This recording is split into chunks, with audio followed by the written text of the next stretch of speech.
everybody. We're here in Philadelphia, Pennsylvania at the Early American Copper's 50th convention. We're at the Happening, which is a gathering where the first night of the convention, there's different rooms set up for all the different areas that are collected by the Early American Copper's people. And we're going into the room of large cent collecting to find out what kind of really cool items they have in large cents. Well, there's definitely a lot of large cent collectors. The room is filled.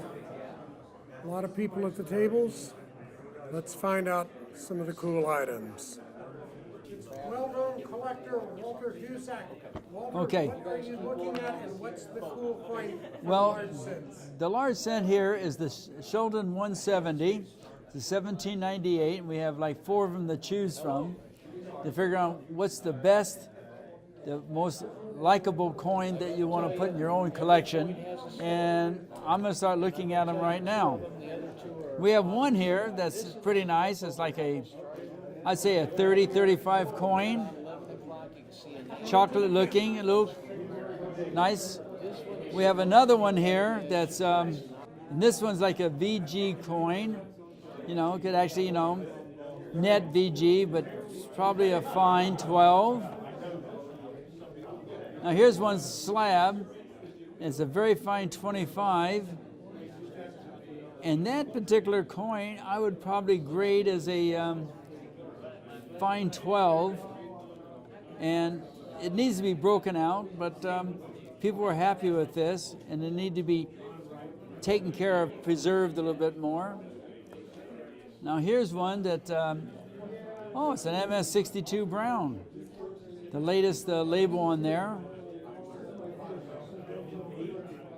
And I would call this basically an AU55. An AU55. This is a great coin. It's one of the finest known, I believe. Yes. So I'm going to do my work here. Okay, number 4.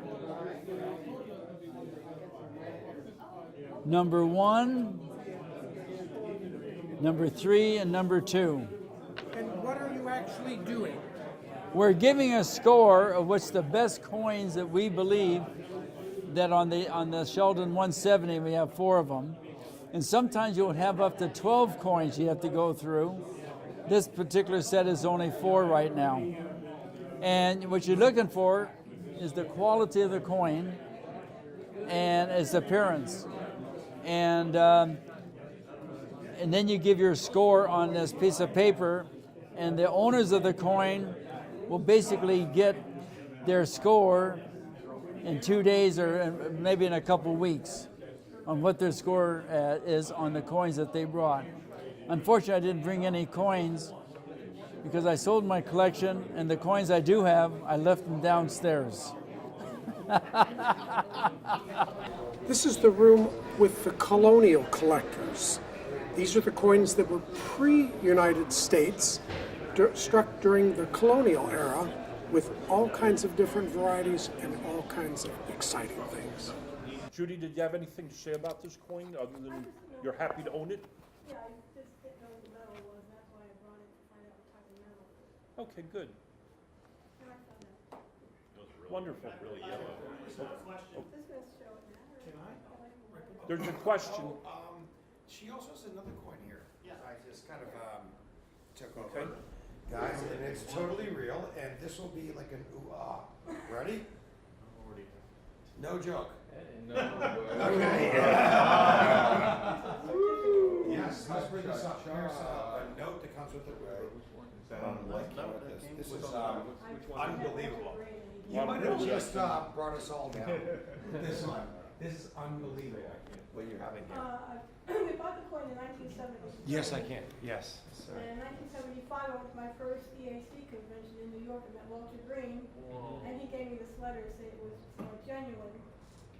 And in 2008, I had gone down to the ANA in Baltimore and had it certified. But I think it should be certified more than extra fine. But that's my coin. That's why I think that. There should be nothing on the back. There we go. Oh, that's beautiful. Isn't that amazing? Wow. I've never seen one of those. This is the half-cent happening. Half-cent happenings actually date back to the 1970s, when happenings were something that people in the drug culture enjoyed, and they were kind of a drug and half-cent party. I won't tell you whose home they were held at, but I was not there.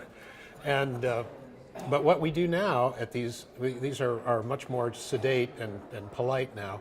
What people do is put out coins that they own, and people come and look at them and talk about them. We look at their die states, we look at their condition, we look at interesting things about them, and there are some interesting coins in here. And if you want to, you can decide which ones you like the best and mark it down, and it can be somewhat competitive in that respect, but it doesn't have to be. And so you're looking at different tables that have different varieties of half cents that people are looking at. What we are here is looking at 1854 half cents. It's a very, very common variety. There's lots of them that come with original color, and there are several of them that are quite red, and we'll show you one of those. This one came in, and it's struck on a planchet that's not round, and it's lightweight. And how did this ever get out of the mint? Their quality control should never have let this out, and yet it's completely different from the other ones from that year. Take a look. This is struck on something other than what it should have been struck on. Maybe it was a piece of strap copper or scrap copper or something else that was flipped. Want to see the other side? Sure.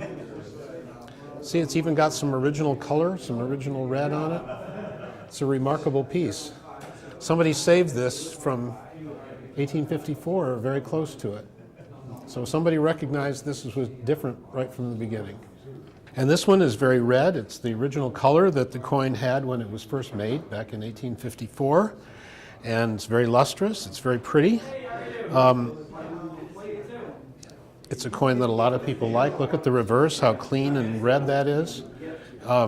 It's remarkable that these things were preserved so well for so long. It's very difficult to keep them that way.